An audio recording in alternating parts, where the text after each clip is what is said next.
Yeah. Fill some time, like take a screenshot or something. We can move really Maybe, fast. maybe stretch. Oh, probably stretch. Oh God, stretching. I do like how we represent moving really fast by using slowdown. Look, man, we lost literally. Everything is fair game.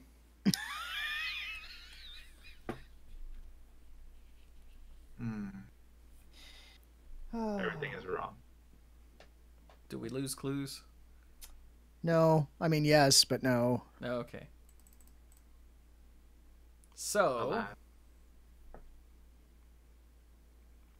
hey, I saw Captain Marvel. Good. Nice. I did too. It was good. That's 2 out of 3 Monday Night Magic hosts who don't usually see things that early who did. Yeah. And one who surprising. always sees things on opening night, so that was no surprise. Dude, I've seen it twice. So Nice. I still weigh against you guys. Terrible. I saw it on Friday. I was very excited to actually, go see a movie like right when it got out there. Yeah. Yeah. It's very, very rare for me, but we figured, hey, we want to see it this weekend, and it's like matinee on a Friday. Nobody's going to be there, and for the most part, nobody was there. Okay. I got a message at 11:20 from Brian. Dun, dun, dun. Hey, you want to go see Captain Marvel? There's a 12:30 showing in Winston, and I'm like, Okay. Spontaneity. like I can maybe make that, because I was Power of Disney previews. You 'cause, made like, it on time. I wasn't showered or dressed or anything. I was lounging around in jammies and In looking filth. rough. And to the theater from here is about a 20-minute drive, and I'm like, if I go right now, I should be able to make that. But I only had like 5 minutes left in the episode of Luther I was watching, so I'm like, but I'm not gonna go right now. I'm gonna finish this episode. So I finished watching Luther, and then I hopped up, and I was just about to get in the shower when Brian called me, and I'm like, I'm like, I'm naked. I'm like, what? He's like, so yeah, sorry for the short notice, but I really, and he started telling me all the reasons why this was gonna work, and I'm like, I don't care. Yeah. I have to get in the Brian shower right really now. likes to over clarify. It's a good thing he's a lawyer. It is. It's like It's like the he only was meant job to where be. you can do that.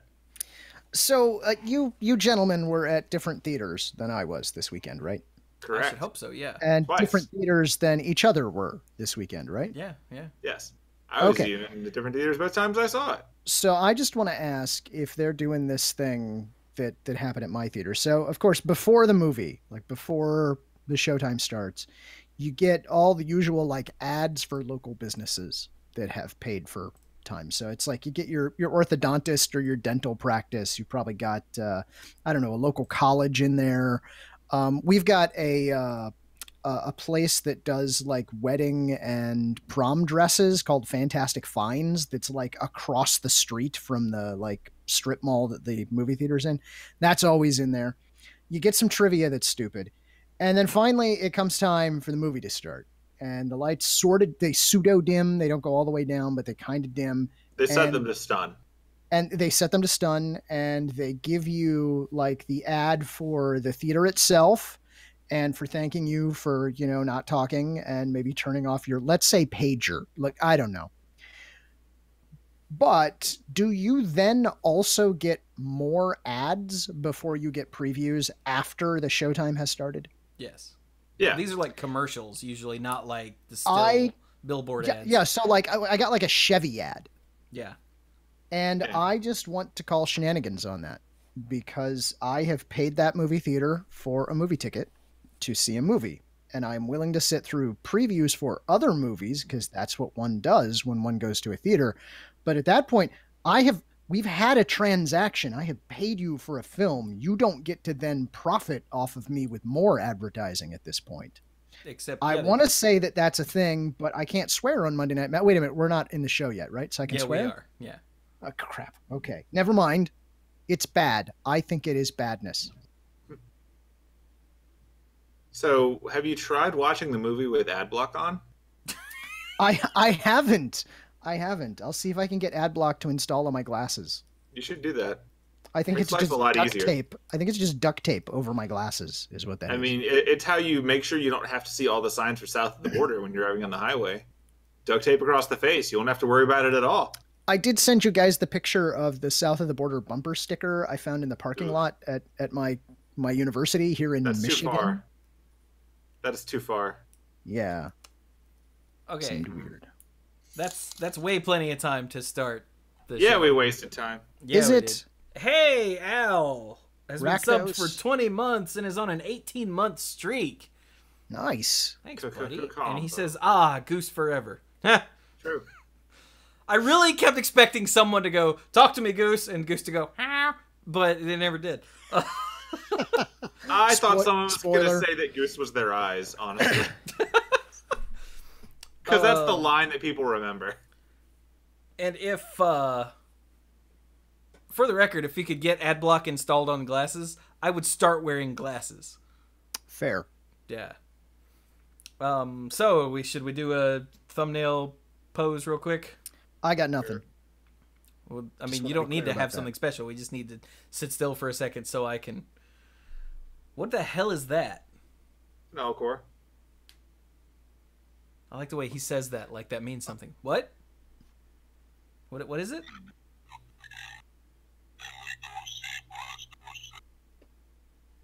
That almost came through legibly.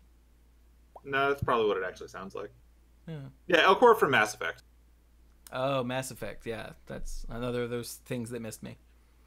Yeah. Okay, so Cluze looks harried. You look like you have a thing, and I will just look confused. Here we go.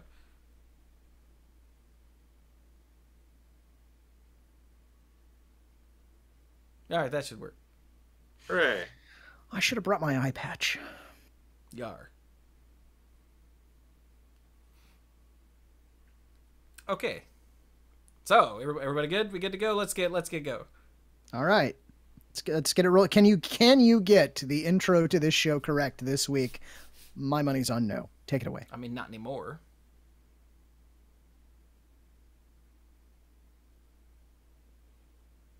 Ow, jam. Excuse me, the O the O got hung there slightly. Would you say that the O got jammed? A little bit actually, yeah, in the throat. Yeah. Hello. So I told you I would be able to do it now. You made me think about it, you jerk. You were on number 6. Don't worry. Hello, everyone, and welcome to another fun-filled episode of Monday Night Magic here on twitch.tv/themanapool, where we live stream Monday Night Magic every week that it happens. That was a very meta reference, by the way, Bill. It was, and it was really amazing. It was good. I liked it. Oh, man. So, I'm Chewie. He is. It's true. I'm the one that hates my co-hosts. The one? To my immediate that side there is Squee, who I hate. Hi, kids. I'm Squee Goblin Nabob. You might remember me from such podcasts as Monday Night Magic, early episodes of The Maniple, and The Odds and Ends. Today, I'm going to talk to you about how you can save money through amateur dentistry. And people wonder why I hate it. And then way over on to my far that side over there is Cluze, who I also hate. Amongst those hated by Chewie, yes. It's a big group. It's smaller than you might think. I think you could fit us in the Soul Gem. It's pretty substantial. Yeah. So, yes, let's get to it. We actually are recording this week, contrary to some of our earlier musings that we weren't, because I decided I wanted to, and these guys agreed, because I guess they're... We didn't have a reason not to. Yeah. Like, there's enough stuff to talk about, and that's good enough for me. Yeah. So, we will begin with today's news, as Cluze goes through a small localized earthquake. Sorry, I just noticed if I tap my laptop, I can do that. Oh, wait a minute. What if I... Are you just trying to do, like, bridge shake effects? Anyway, so let's start with today's news, which is the ban and restricted announcement, Oh, man. Buckle up. where nothing has changed. Thank you for buckling up. You were safer that way. You Sure. were. Now, it is worth noting, do you remember No. the last ban and restricted list update when people were braying and neighing like barnyard animals for Clark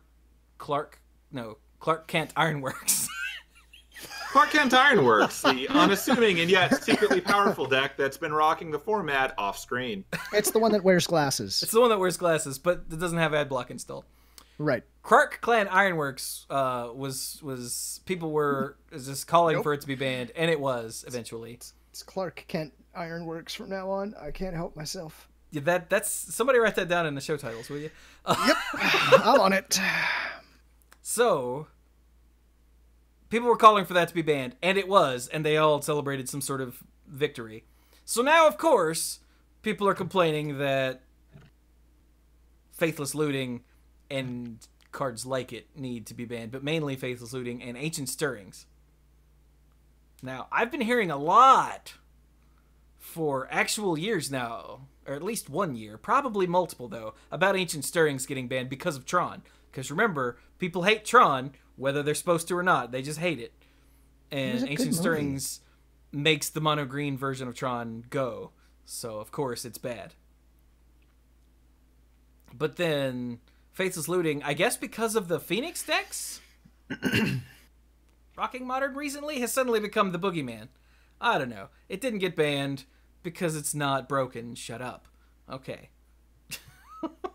Stop the top. Yeah, see. The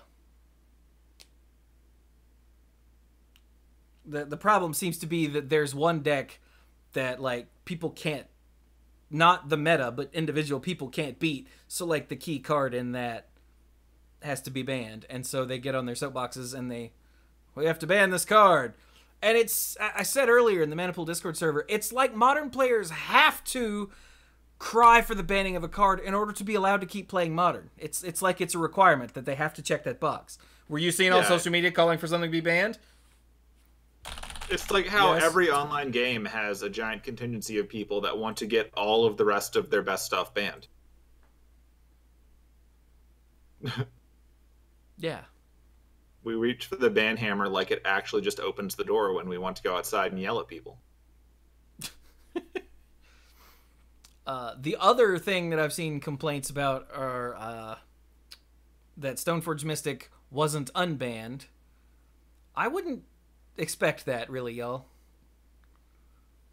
No. Like, it took him a while to unban Jace the Mind Sculptor, and everybody freaked out that it's going to kill the meta, because Modern can't handle Jace the Mind Sculptor, and he's barely in 2 decks. Except for us, because we were calling for it for a long time. Yeah. Cluze actually, if you'll remember, thought that brilliant marketing would have been to put it in the first... Was it the first? I think it was the first Modern Masters. I think it was the first one. And unban him then as this massive, brilliant PR reveal, which would have been brilliant, but they didn't do it. Would have been. Didn't happen. Now, it's possible that Modern couldn't have handled Jace the Mind Sculptor at that point. Who knows? But clearly he didn't destroy the format. But they've been hesitant to unban Stoneforge Mystic. And I think there are a couple of very solid reasons for that. Look, man, I just want to see Modern burn. Like, wait, like you want to see the format go away, or you want to see burn in Modern? I want to see burn in Modern. I think I've still got one of those deck lists open in a tab. So that's probably true. Yeah, I mean there is burn in Modern. It's just not real huge right now. Although the Phoenix deck is it's like counter burn, like with lots of drawing and burning. Okay, I like the burning. I don't actually know how much counter there is in it because I don't pay that drawing much attention. is okay. The counter not real. I'm opposed to counter. I'm counter. What if you're using the counter to stop them from countering your burn? Huh? So it's really just burn support. Red Elemental Blast. That's fine. I don't think that's in Modern. Pyroblast?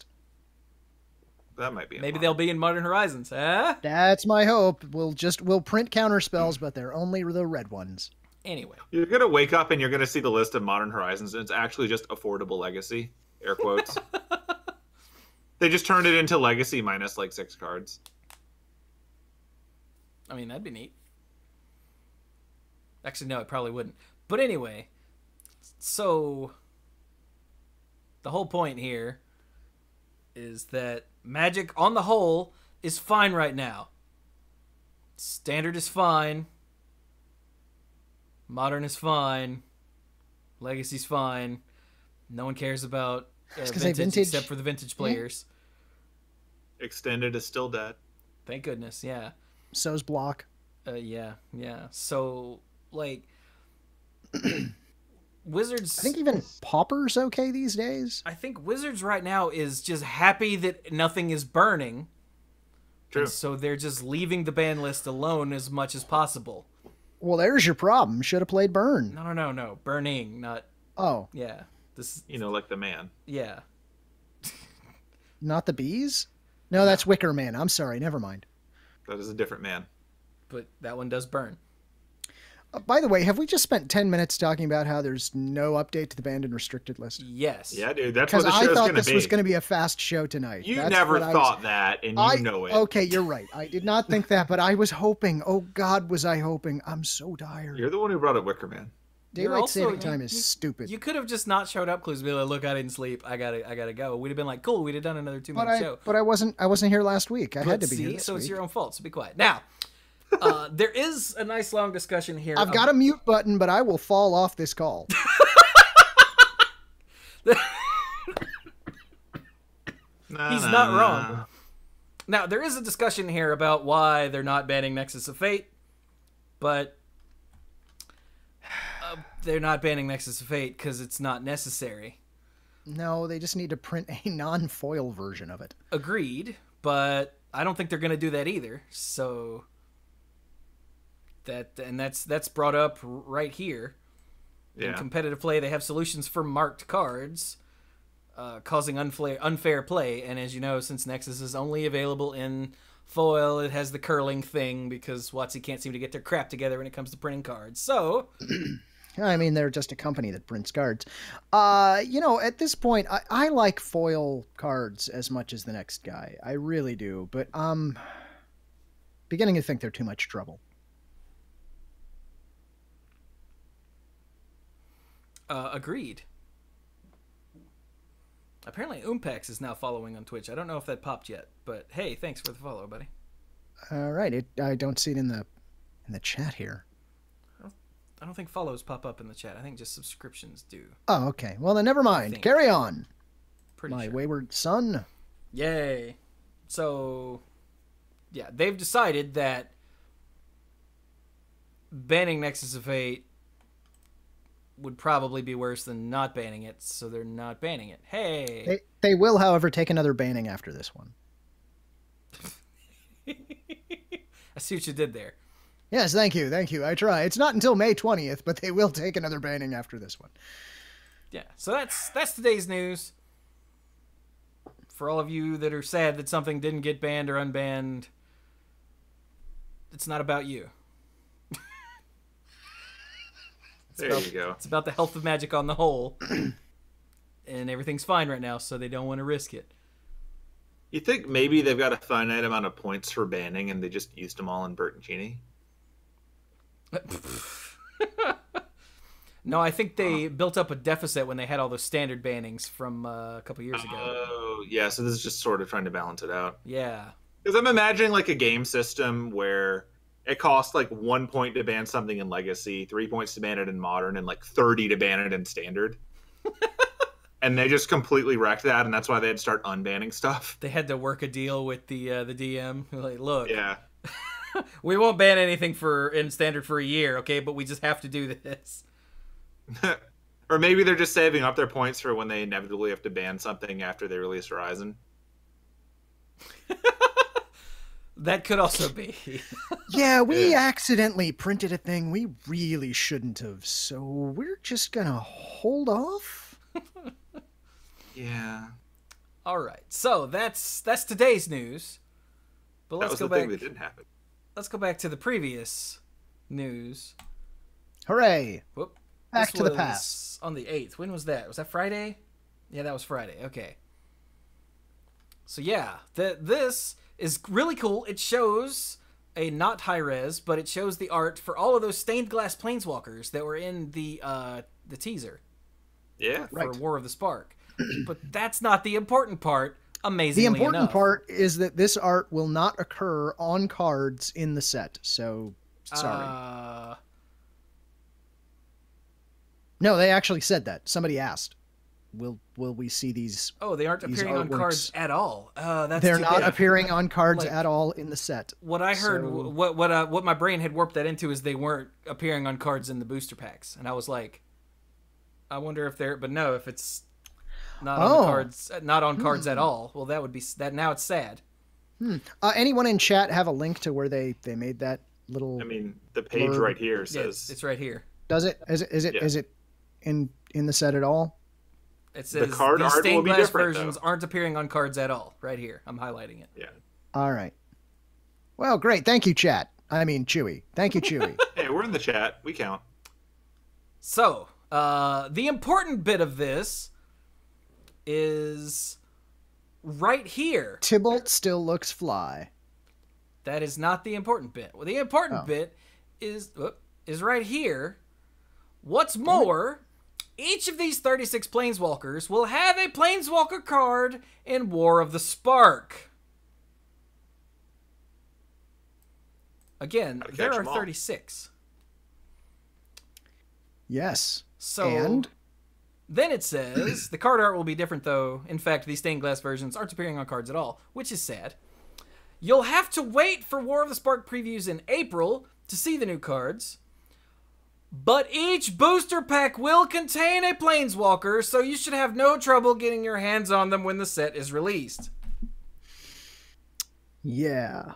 All right. Also, I don't know if it was in this. I don't think it was in this article. I think it was in a question somebody asked. Let's say Rosewater on his Tumblr question In mark. fact, that is the next link in the show notes, Cluze. Oh, is it? Yeah. You can tell I looked ahead. Which is right here. Are we allowed to know yet if any of the 36 planeswalkers are reprints? And Rosewater answered, they're all new cards. Yeah, there we go. That's what I wanted to mention. Yeah. I shared with you guys my tinfoil hat theory about this, right? With the 36 planeswalkers. With you guys being me and Bill, yes, but not with yeah. So I was before looking, we get to the tinfoil hat theories, let's okay, because I was looking right at you when I said that, but you couldn't tell. That's true, I could not.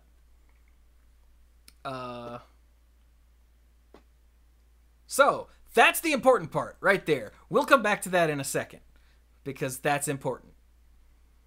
But in the meantime, let's check out these super sweet planeswalkers here. So we can name them all but two, it turns out. We've got, I don't know how to pronounce her name. Is it Samut? Samut? Look, we don't pronounce names correctly on this show. Let's not start now. Oh, okay, cool. So we've got Samut, I think is right, something like that. I've only ever seen it written. I don't know how to say it out loud. And I'm gonna say it's like Samus, so it's Samut, right? Right. And then we've got Bolus, and we've got Ashiok. Yep. Stick a pin in this Ashiok art. We'll be back to that in a minute. We've got Unknown Planeswalker A, with this ginger chick dressed like a white mage from Final Fantasy, except with blue highlights instead of red. What was that, Cluze? I said that's A for Azorius. Sure. Then we've got Domri. Then we've got, I forgot his name already, but he's the guy from the upcoming Ravnica book. Damn it. Tim? It's starts with a T, but it's not Tim. No. Hey, chat. What's his name? Teo. Tezande? I could go look, but it would involve messing up the cameras and going to. But chat isn't helping fast enough, so we will do that. Boom. That-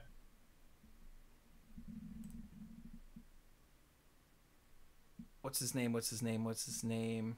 Teo Verada. There we go. Okay, go back to this. Full screen that. Okay. Sorry, I had to disrupt that because chat wasn't fast enough. Yeah, I was going back to the Discord server to look because I had it still open. Okay. Moving on. We've got Ral Zarek, of course. We've got Squee's favorite here, Tamio. We've got Karn. We've got Jaya Ballard. We've got Tybalt looking fly. Sorry. We got Tybalt looking so fly. We've got Unknown Planeswalker number 1 or number 2. Or B. You used A earlier, so that's A. So this is B. Yeah. This is 1. I mean yes, 2. Okay. So A, Unknown Planeswalker A, Unknown Planeswalker 2.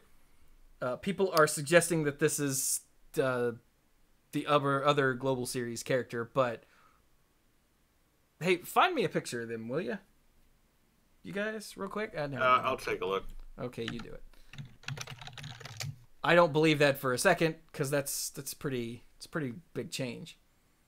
We've got Kiora, we've got Sorin, No wall. fresh out of the wall with a bloodstained mouth, so that's how you know it's Sorin, I guess. We've got Teferi, we've got Angrath, we've got Dovin, we've got a Johnny, complete with little squirrel buddy. Oh, look at him. We've got Arlen Cord, we've got crap, I forgot his name. Obnixilis. We've got the other global planeswalker person whose name I also can't remember. Anybody? No. Zhang Yanggu. Zhang Yanggu. Yeah, there we go. That's note the dog here.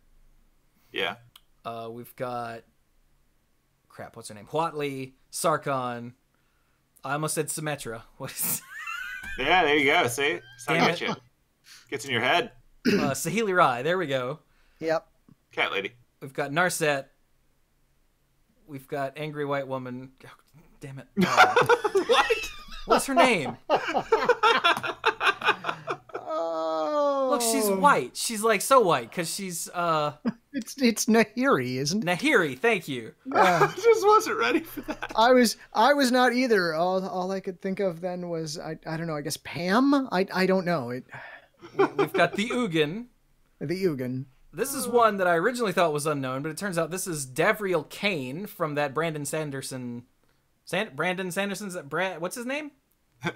Brandon Sanderson. Brandon Sanderson. Yeah, okay, I was right the first time. Yeah. What's the name? Children from that novella he wrote. This is Davriel Kane. Nothing or nowhere or whatever. Yeah, something like that. We've got Vraska, we've got Jaya, we've got Jace, Gideon, complete with the Wait, Black Blade. don't you mean Kaya, not Jaya? Did I say Jaya? You said Jaya, but Crap, that Kaya, happened earlier. sorry. Yeah. Jaya's up. This is the second time I've done that with a different character. I was gonna say, Jaya. we'll see what happens when we get to the end. This is Kaya. Sombra got it. So yeah, okay. Jace, Gideon with the Black Blade, Liliana, Nissa. This one's Chandra, not Jaya, and not Kaya, and Vivian Reed. Yeah. Right. Yeah. So we've got all of those, and then 2 we don't know. Did you find a picture there, Bill? I mean, I found a picture of the other one from the Global Series, but I don't think that's Mu Yanling at all. Could you throw a link to that in the Twitch chat so I can click on it? Yeah, let me grab that. Which is the real reason I wanted you to look, not so you could look at it yourself. I don't care if you see it. Well, I didn't want to interrupt you while you were doing that because I know you can't click on it.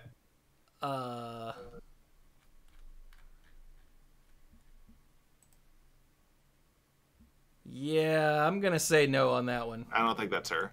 I don't think that's Mu Yanling. Like, it doesn't match her outfit or her colors. Yeah. And they're kind of picky about their colors in Magic.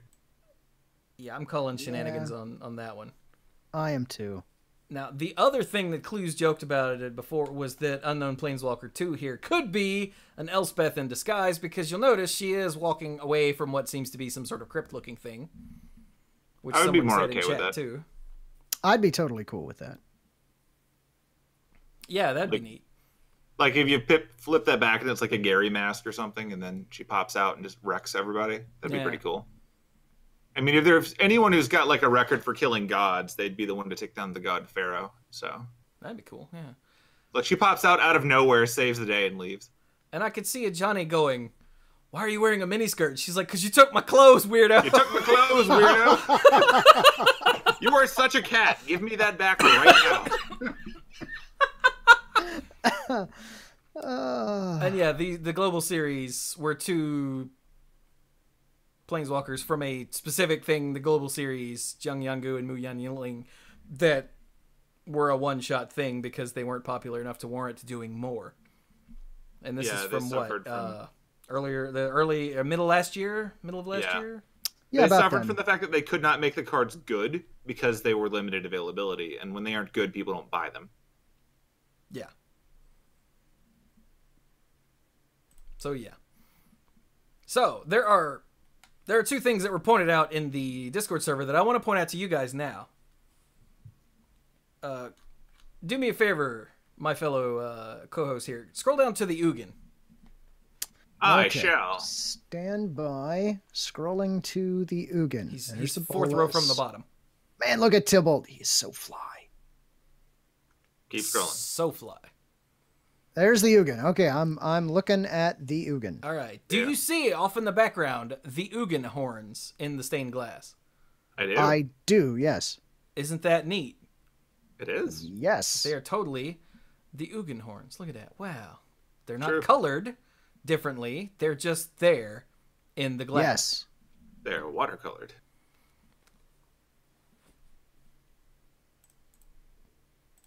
So am I looking for more instances of horns in the background of pictures? Yes, there's only one, and it's up at the top, right next to Bolus. It's Ashiok. Yeah, Ashiok's got those horns back there. But Technically, those there's... are Bolus horns. Yeah. Those aren't I mean, Ugin horns, in the and they picture to aren't the left, Ashiok horns. I mean, depending on how you want to reach for the imagery, like if you go on the left picture down at the bottom, you can see a spear that's sort of got like that Innistrad horn thing too. Who are we on? The top left picture, the very top left picture. Oh, okay, top yeah. left picture. Samut. Samus. Yeah, Samus Aran. Well, yeah, but that's clearly an element of the background. No, it totally is. Yeah. And if you want to be really generous, Domri Raid's weapon thing is kind of the bolus horns. Yeah, but again, that's clearly an element of the picture, not just Not hidden in the feature. background as a thing. What was that? Method 5150 is now following. Hey. Somebody zoom and enhance. Yeah, get on that. Thank you for the follow, Method. Welcome to the pool. So yeah, these are all really cool. Yeah. And it says that each piece of art was commissioned specifically for the teaser, which kind of seems like a waste. Well, just because they're not going to appear on cards doesn't mean they won't appear on products. True, but So I could see sleeves of these. when you say I the commission, see this is oh, go a ahead. master series that they'll probably do later in the year That would not surprise me. because Yeah. there's Oh. 36 of them, Yeah, they could do a mythic series. or a mythic thing. That one, yeah. Yeah. They don't need masters anymore. But I could see that being the case of like they'll have a special version of this box that does have these, but they're not going to say that now because they don't want you to think that they're going to be in the ones you open in pre-release. That's true, yeah. So you're not going to get these. I wonder if you'll get these arts but not stained glassified, or if this is completely new. Because each of these looks like it could totally have normal art that is exactly these poses. I suspect that they're using these same poses because, like you said, if you were to put these on cards, all of the faces and whatnot are in the upper third where they need to be for this to just fit into a frame. Like, none of them are actually encroaching on a part that would be covered. Yeah, I mean, Gideon's even got that black blade above where the text would be. Dark blade? Black Blade. Dak Faden blade? Dak Faden Blade. Dak Bladen. There it is. Dak Bladen. All right, I'll add that too. Yeah. Isn't that this guy? Oh no, that's Davriel Kane. Never mind. He looks like he'd be Dak Bladen though, doesn't he? Look at A him. little bit. Like when I was Just how scrolling through edgy. these before the show, I called him Darth Vader, and then Bill called him Reaper. And I was like, oh yeah, yeah. Could I get you to look at Nissa's art for a minute? Nissa's art, yes. All the way down to the bottom left. Mhm. Yeah. Is that Cthulhu in the back right behind that like little tower over there? Or is it just me? Do I just see Cthulhu everywhere I look? I mean, I think it's supposed to be okay. One, yes, you do, but I think that's supposed to be like just a rock with something in front of it, maybe with the little pebble that looks like it could be an eye. I don't know. Or maybe it's an Eldrazi because she's from Zendikar. I don't know what they're going for there. Sticking with I Cthulhu. think the goal with most of these is to give people extra places to put googly eyes, and I think that's one of them. Nice. Huh. I mean, I also really like this right here that looks like next to her foot, the that looks like a tragedy mask. That's a I don't get it mask. Oh yeah. I don't get it. Yeah. Or I don't like where this is going. Yeah. I'm behind a text box. It's clearly kudzu at the bottom there, right? Probably. Everybody from the south, you with me? It's totally kudzu. It probably is, yeah. I mean, she'll never get away from it. Yeah, it's gonna overgrow everything. I remember when I was a kid, people were saying that. Now it's totally overtaken nothing. Absolutely nothing. Anyway. Because people said that and didn't let it. That's right. It's because we fight that battle every day. Tiger Rock.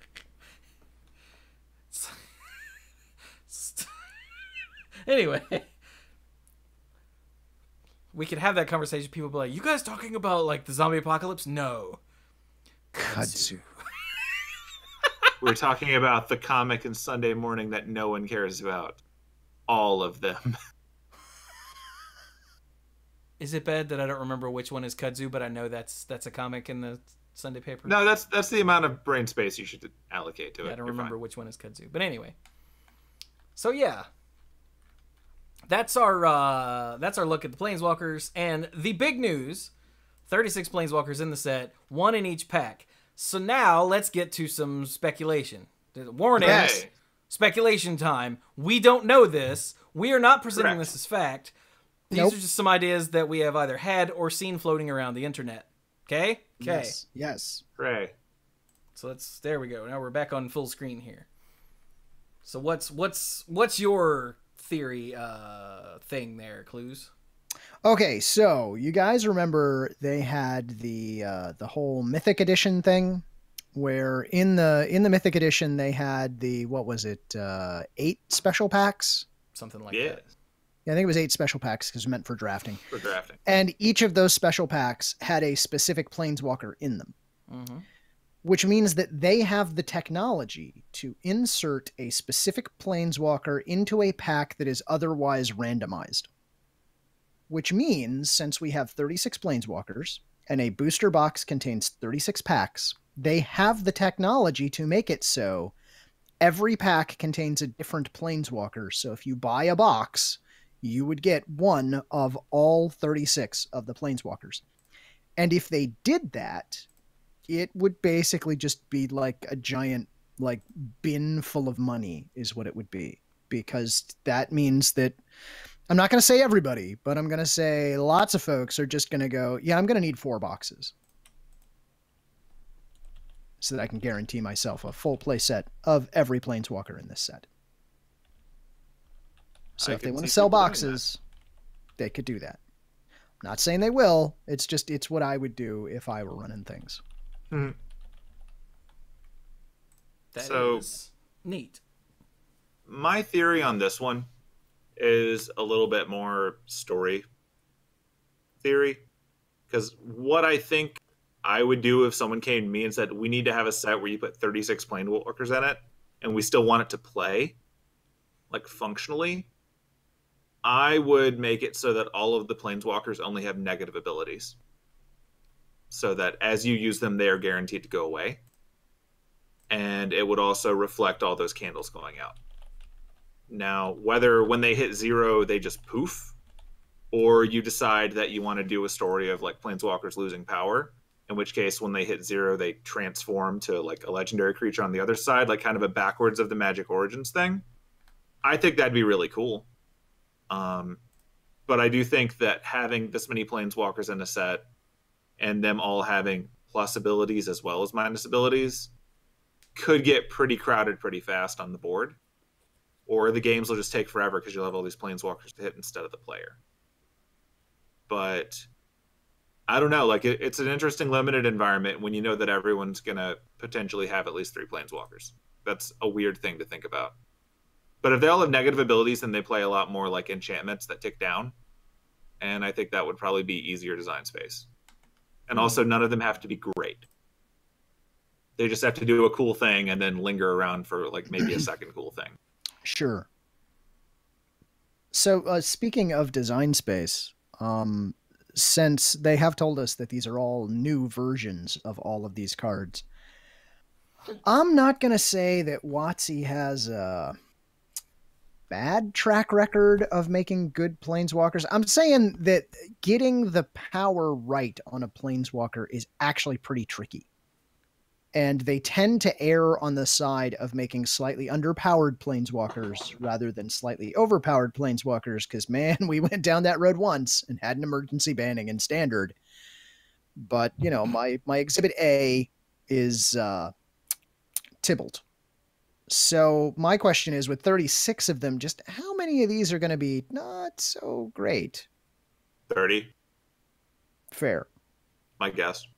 Also, apparently Mark Rosewater heard me and has said that that's not what they're doing. Their placement will be random, like all cards in a booster. Okay. Man, you guys missed the boat on this one. What's wrong with you people?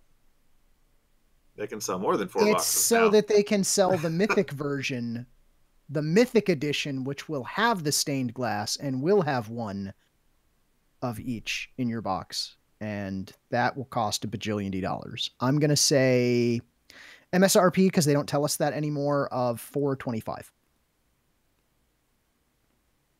Considering they're the only ones who sell it, there will be no MSRP. Only You Zool. can find them right now on eBay, pre-sale for $650.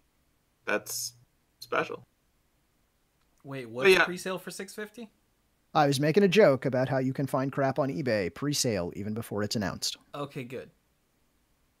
Excuse me, I'm just catching up on something. It's fine. Totally cool. What was it? Overwatch? What? No, it was Discord stuff. Okay. But yeah, that's kind of where I'm feeling on this one. Like, I just don't see this being 36 competitive planeswalkers. Yeah, I don't think it could be. Like, even if they were all amazing, the top 6 of them would be the ones that matter. Like, they're just, you will not have a set that has 36 hyper playable planeswalkers. It'll be the blue ones and the blue-white ones. Usually. Yeah, like, the first thing Brian said when I told him about this on Friday, my Manipool co-host Brian, was, how? It takes so long to design and test and tweak planeswalkers. There's no way! And I went... Test. Oh, that's so cute. I went, yeah. My theory is that, or not my theory, it's not really my theory, it's just the thing that popped into my head as a possibility. A possibility is that they'll do this like they did with Time Spiral and have like a Planeswalker sheet of its own rarity that gets slotted in. The counter to that is the Dominaria strategy, where every pack will have at least one legendary creature, so there are going to be mythic and rare and even down to uncommon planeswalkers. And I really hope they don't do that. That would feel bad. Because that would feel bad, right? Like, if you... Every single one of these planeswalkers is somebody's favorite. Yeah. Except Tybalt. No, there's a lot of people that like Tybalt. Yeah, I know. Maybe not favorite. Not the card. Okay, except Tybalt. But having one of your like your favorite planeswalker, drop down to a stupid, uncommon planeswalker feels bad, man. Yeah. Like, there's a difference between an uncommon legendary creature and an uncommon planeswalker. Like, they're already skirting a dangerous line by just having so many of them that you're not even going to bat an eye when you open a planeswalker. Like, because that was something that they were very much against doing when they introduced the mythic rarity to start with. Like, they want you to stop and look at it and be like, wow, this is a choice. Yeah. And this one, when they're in every pack, that's already in danger of derailing things. But if they do varying things, and, like, here's, like, the common one is Tybalt, and, like, the mythic one is Karn, then you're going to feel bad when you open it and you get your third Tybalt. Like, that's sad. Like, they should... Like, I think they should just straight up be, like, equal rarity, acknowledging the fact that odds are these things are all going to cost, like, 6 and suck.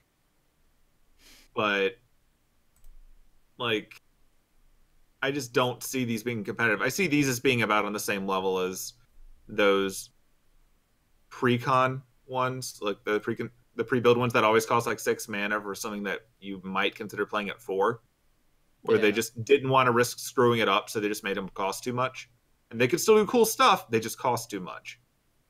I've kind of got a feeling that that's what we're going to get here. And since everyone will have 6 or 7 mana planeswalkers, it'll be okay for limited, because it'll be like, what thing do you drop on turn 7? Your planeswalker. Like, that may be what they want to build up for as an environment. But then when you carry it over to standard, it's like these won't do much. Except for the one they screw up and make too good called Jace.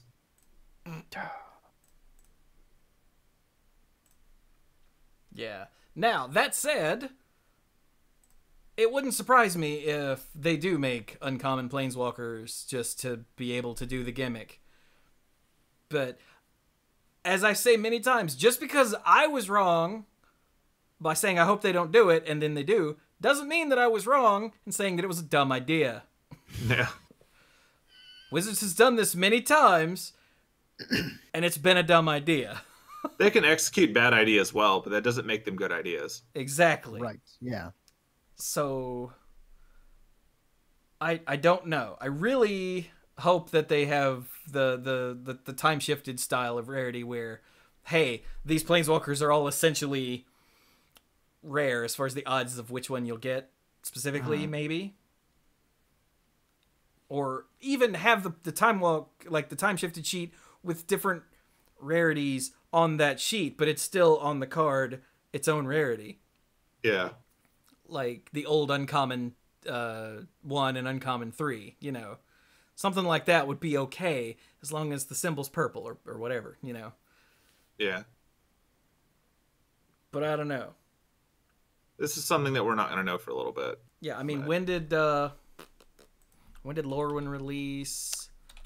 Lorwyn release date. So I started 06. to type a response into the chat, but I think this is an interesting point, and so I want to make sure it gets out there on the audio for the folks who aren't playing along in chat. Although you should be, you should join us when we record on Mondays, because it is Monday Night Magic, and join in on the chat because there's lots of neat stuff that goes by in the chat. Thank you, chat. Pinball Witch points out, the theme of the set appears to be planeswalkers, and if your theme isn't it common, then it's not your theme, as Morrow likes to say. And while I agree that that is a theme of Morrow's, I am very skeptical that any planeswalker will ever be printed at common. Partially because it feels really weird, and partially because I don't think that WotC wants to, you know, take a blowtorch to Pauper. I'm not going to go that far. There is that, yeah. It's still print master sets. Like, there's a big difference between a gameplay theme and a marketing theme. The marketing theme is totally planeswalkers, but that's not the same as the gameplay theme. Right. It's just the gameplay theme is Kill Jace. But then, if planeswalkers are one in every pack, your theme isn't common, because everyone's got at least 3, no matter what you're doing. So that shoots that idea right in the balls. True. If there's guaranteed one in every pack, it's your theme. There's no way around it. I also think, like Pinball Witch says, not all cards that, you know, play into a planeswalker theme are planeswalkers. I would not be surprised if they surprise us at the last minute by putting something like Proliferate in the set. Something that just plays straight off of everyone having planeswalkers out. Things that manipulate counters, things that manipulate loyalty, things that do stuff, things that copy abilities. Like, there's a whole world of nonsense. You've all seen at your commander table that you can do in a set when you know everyone has planeswalkers. You're telling me that there'll be cards that do stuff? Theoretically. I don't know, man. Look, we're speculating. I didn't say it was happening. All right. Oh, and look, fair. Jay Spencer found this response from Mark Rosewater already. Wow. Mark, you've stated repeatedly that if your theme isn't common, it isn't your theme. Is that a bit relaxed now that you can guarantee at least 1 card per pack of your theme? And Maru's response is, if your theme's not at common, it's not your theme. Came from a time where rarity was the only tool to control as fan. I hate it when they throw this word at us. So, as fan is this word that they've made up to mean if you... I don't actually know what it means. What is Asfan specifically? Thanks, guys. I'm glad you got my back on this. You're welcome. As I recall, it is literally as... It's like as you fan cards, but I don't know where those cards come from. Is it like a pack? Yeah. So the idea is not somebody who's like super heavily invested, who's like reading all the spoilers and like buying singles. It's like literally you go, you crack a pack, you open it up. Yeah, you fan those cards. Can you see the theme? Right. Okay. Yeah. So yeah, I was held up there because I was trying to decide whether or not to make a joke about the lion from Narnia. And I got to be honest, I was looking at a ukulele. I'm sorry. Jesus Christ, you two. Okay, so I just didn't know where the cards that you're fanning came from. So if you open a pack and fan them, you should be able to see your theme. So that's Asfan. Okay. He goes on to say, with modern collating technology to do things like a guaranteed card per booster pack, there's now other ways to guarantee the theme is recognizable with just a few packs opened. Which is what I said before I ever saw this. It's like I know what I'm talking about every once in a while. Wow. While we're speculating. Even a blind squirrel finds an acorn now and then. Yeah, and then he charges forward with a Johnny. He does. He's so cute. Right. Look at him. Look at him. He's so cute. Anyway. Thank you for that, Jay Spencer. So, back to what I was saying a while ago. Lorwyn came out in 2007. Which, it was late 2007. So, let's say that it's been 11 and a half years. That sounds about right. Just almost 12 years since Planeswalkers were introduced, and they've always been at Mythic. It just bothers me that the first time they break that, they're going to knock it all the way down to Uncommon. Ever since they added Mythics, they've always been Mythic. Oh, yeah, that's true, yeah. Because there wasn't Mythic, so the first batch was at... Rare. Good call. Yeah. So that was Shards of Alara. Shards of Alara was the beginning of Mythics, yeah. Oh, which was 2008, the next year, yeah. Oh, because there's only one batch of Planeswalkers at Rare, right? Yeah. And they were all immediately reprinted at Mythic. Correct, yeah. Like, at next printing of each of those cards. It's been almost 11 years. Yeah.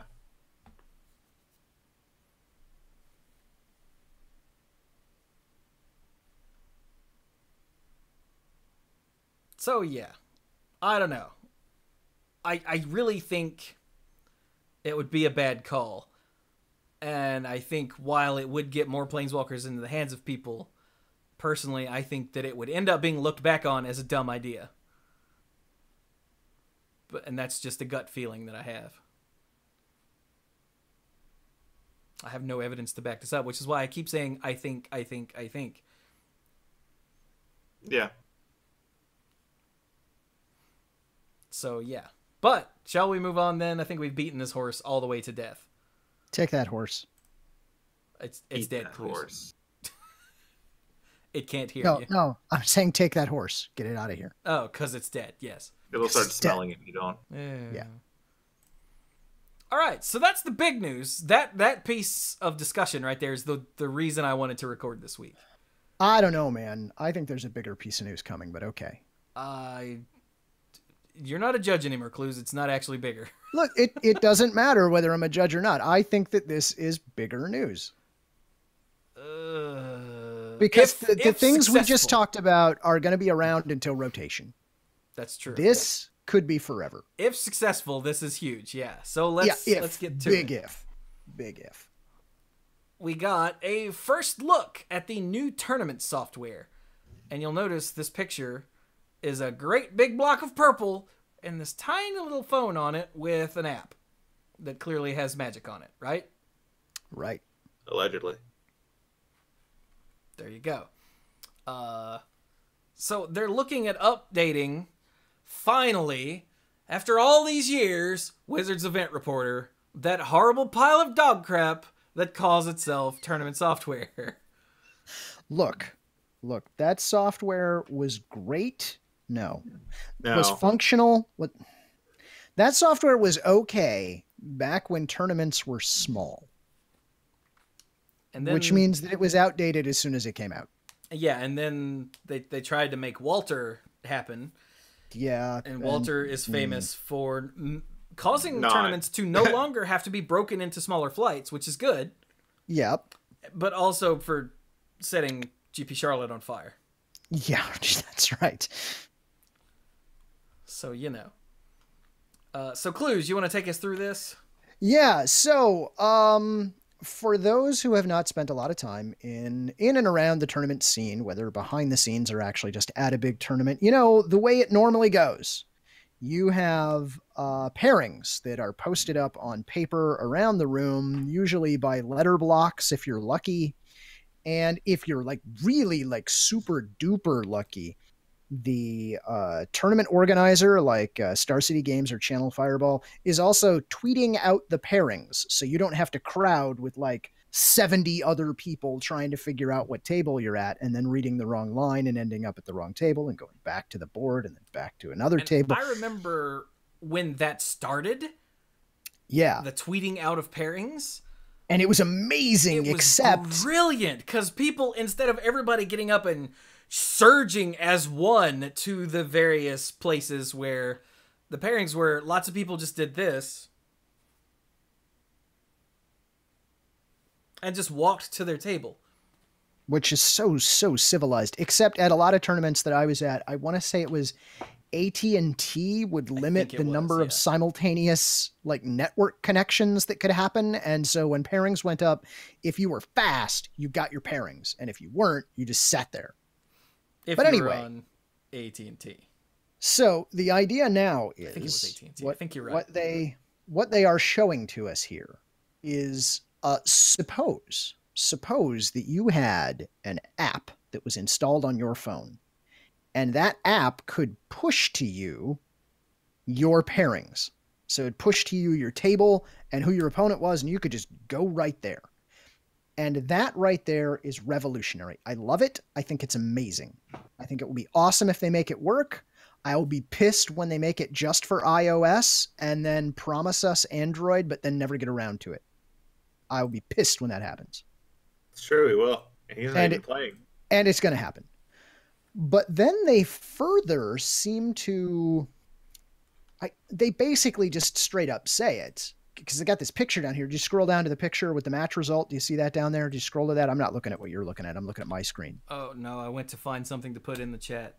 Okay. For you guys that are having issues with your followers or seeing the channels you're following, that's a thing. You don't have to unfollow and refollow. They're fixing it. I need you to scroll down to streamlining your work and show the picture that's there. Yes. Okay. Imagine that you didn't have to fill out that paper slip, but you could instead simply submit the match via your phone. Imagine how much faster that would be. Now, I've got some logistics concerns about this. I've got another concern about that too. Okay, what's your concern? Well, if you have that, you don't need a scorekeeper. You do if things go wrong. That is true. And things are going to go wrong. So I guess my assumption, if you're doing this, is that both players have to submit it. Right. So that's my assumption, that both players have to submit it, and those submissions have to match for it to work. And if they don't, either the app or over the intercom will be like, hey, come here. Now, the other option is you could set it up so when you try and submit, it asks for like a pin that you have and a pin that your opponent has. So you like are each assigned a pin at the beginning of the tournament. Like it's part of your first notification or done at the player meeting or whatever. Like your DCI number would be nice and simple. Yeah, you could just enter your DCI number if it's not showing you that somewhere else. But some way to, for lack of a better phrase, digitally sign that this is in fact the result. So I could see this going really well if they've thought this all through and if there's redundancy and if your opponent's phone is actually charged. But I think what will probably happen is we're going to live in a hybrid system, at least for a while, where we will have paper. You can do it this way if you want to, but we'll also have paper. So I think you're still going to have judges, cutting up gobs and gobs of paper slips and handing them out constantly. Because you're going to get people, and I know this is hard to believe, you guys, but you're going to get people who just don't have a smartphone. Yeah. or And people from another country. I would say Right. that's not accurate, but my own co-host Mike still has a flip phone. What? So Yeah. do my parents. Wait, The Mike? jokes write themselves. Yeah. Like, I've met him, right, Mike? With the beard? Yeah. And Yeah, Mike is slow rolled on that technology thing. He collects vinyl. Yeah, anyway, so while Cluze frets about that, and you're going to have So- issues with, so you don't have a phone, or your phone is dead, or you have no signal, or. So yeah, you're going to need the paper still, Yeah. but it should still hopefully... But man, even if only like 50% of the tables can get theirs submitted this way, it still takes 50% of the work off the scorekeeper to enter results. Exactly. So Cluze, my theory on this is that it's a plot by judges to steal our phones.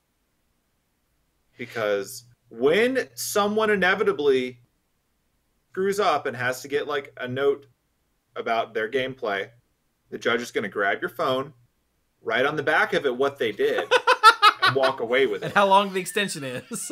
Yeah. Oh, maybe they'll make a companion This is the app. secret judge compensation program.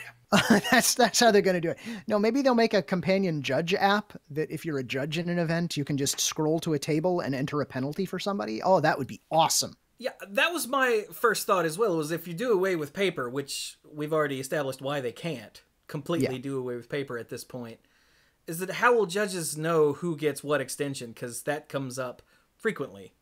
Yeah, it does. It does. There are a lot of logistics. Look, I suspect that the entire plan for this thing all came from someone who had never actually run a tournament, but maybe had seen one once. I'm wondering if any of this is utilized in things like chess. Because if I were being tasked with this, I would see what other people who run large-scale one-on-one tournaments with clocks and whatnot do. And I wouldn't be surprised if things like this were implemented elsewhere and they just started adding elements to it, especially when they can also see how it worked in Magic Online and other stuff too. Like, there's going to be a lot of growing pains. I think they'll eventually make this transition because it's helpful, and it's going to become more necessary as events get bigger. And yeah, it's going to probably suck for a few years in transition, but I'm sure they'll figure it out. Look, if nothing else, it will alert the smokers that the pairings have been posted. Because I don't know if you guys know this, but you've always got smokers who stepped outside for a smoke. Yeah, we do. But You for can some tell reason, because you they walk don't- through them to get in. Like, for some reason, they're not connected to that hive mind. Because if you've ever been at a Magic tournament, you know the smokers just suddenly will just go in all at once when the pairings get posted. Even though I don't actually see someone stick their hand up and be like, pairings are up. I just don't see that happen. They just all they just know. somehow know. Yeah, It's because they're actually slivers. As long as one of them is on time, they're all on time. But not all of them, because there are those few who are just still out there, just smoking away. And I'm like, There is a radius on being a sliver. when I went to that Star City event in Charlotte, that wasn't in Charlotte, to hang out with Prilliman, Yeah. prison. I actually did stick my head up and be like, hey y'all, pairings are up, and they were like, oh, sorry, thanks, and they ran in. And I'm like, did you not see literally everyone else out here go inside at once?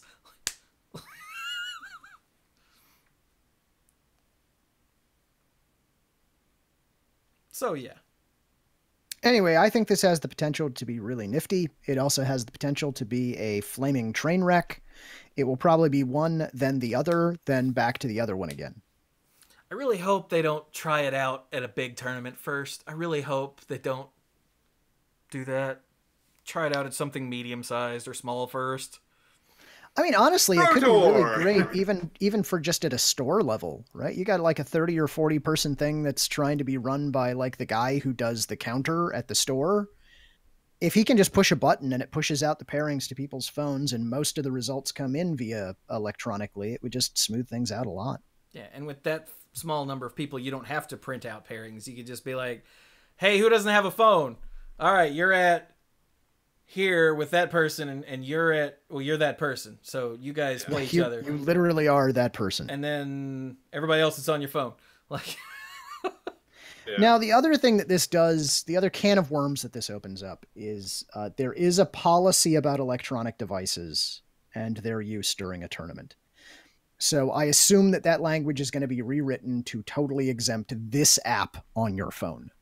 Yeah, if you just per want to tradition, run when this WotC one. makes an app, they change the rules so that you can use WotC's app. As soon as WotC abandons that app, they change the rules so you can't use apps. Right. We have history for that. What Squee said. So, for those of you listening in the audio version, I've just realized I don't know if we've actually spelled out what this is. No, I don't think we did. We relied on visuals. Which Okay, is so why a you should phone either be watching live a rectangle. Shut up. Which is why you should either be watching live or catching it on YouTube. But I'm going to guess that you, our listeners, are smart enough that you figured it out from context. The idea is a connected app that would give you your pairings. It would run life totals for games, keep track of who won games, and let you submit results. And that would be neat. Yeah, like there's a notification here on this image that shows event update, round 3 is ready to begin. You play Soleil Moonfry at table 15. I didn't even know she played Magic. She probably doesn't. They just probably picked the name of a celebrity out of a hat. But Could still. be. Because that's a cool name. Soleil Moonfry. Yeah. Yeah, it's a planeswalker. I'll buy it. And then further down, we've got life totals and then match result with a submit button on the second And screen. also standings all the way at the bottom. Oh, we're not there yet. And this one Okay. shows round 1, like what round and what game you're on. And the timer, which I did not see before. That is super sick. Oh my God. I didn't even notice the timer before. Holy crap. Yeah, that's awesome.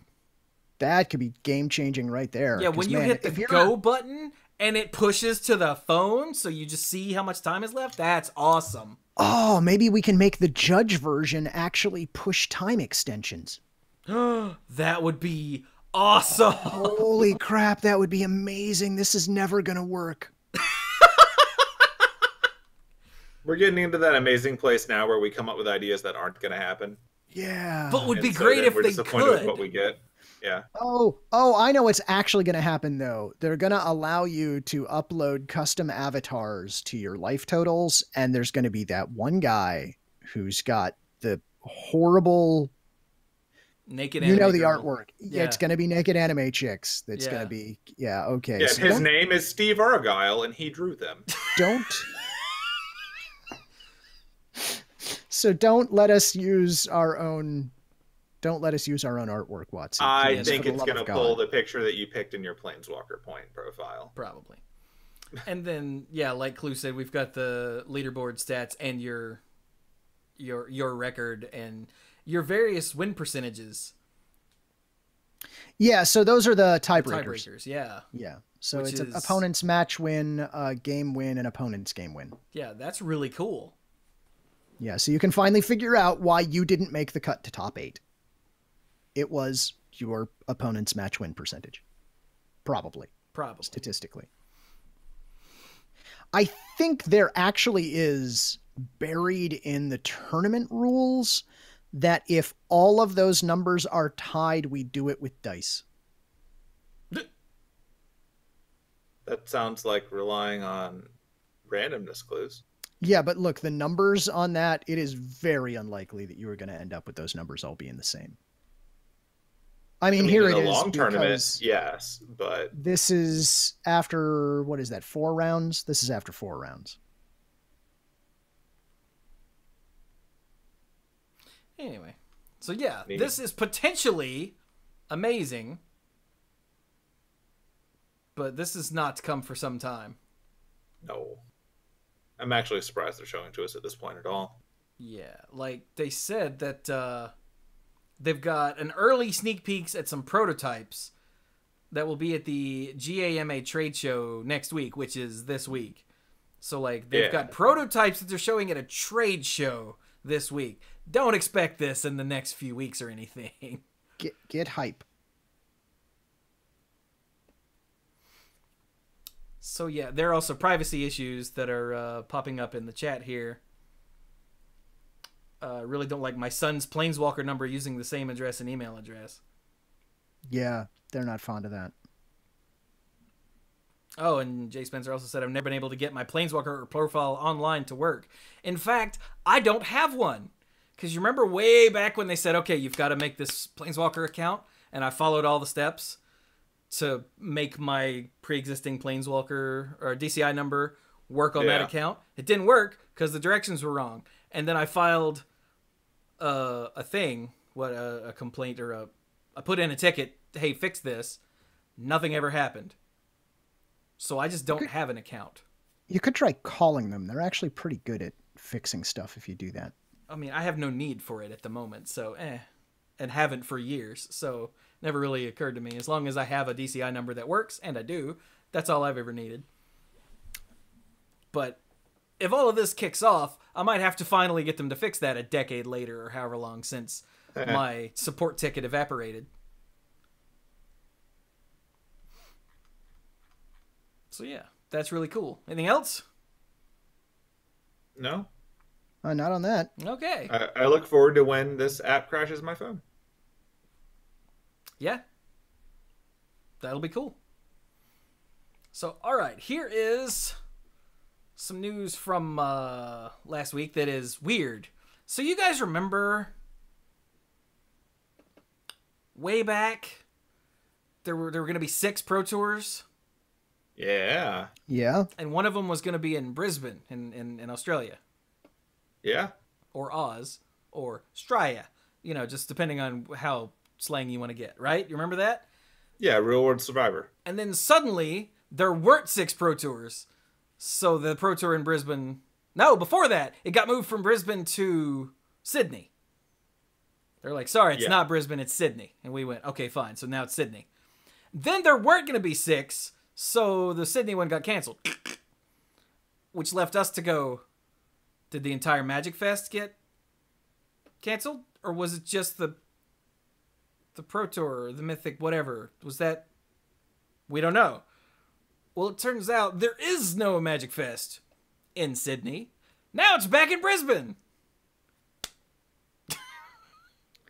Drop bears? Potentially, yeah. This is more like shell game bears.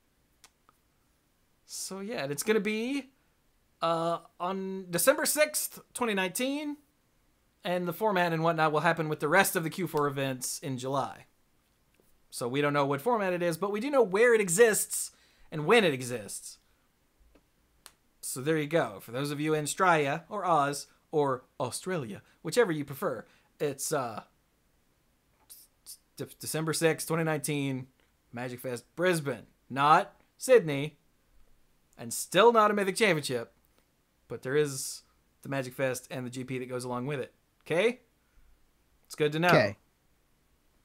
Da-da-da. Today I learned. Except I learned this a couple days ago. Do, do, do, do.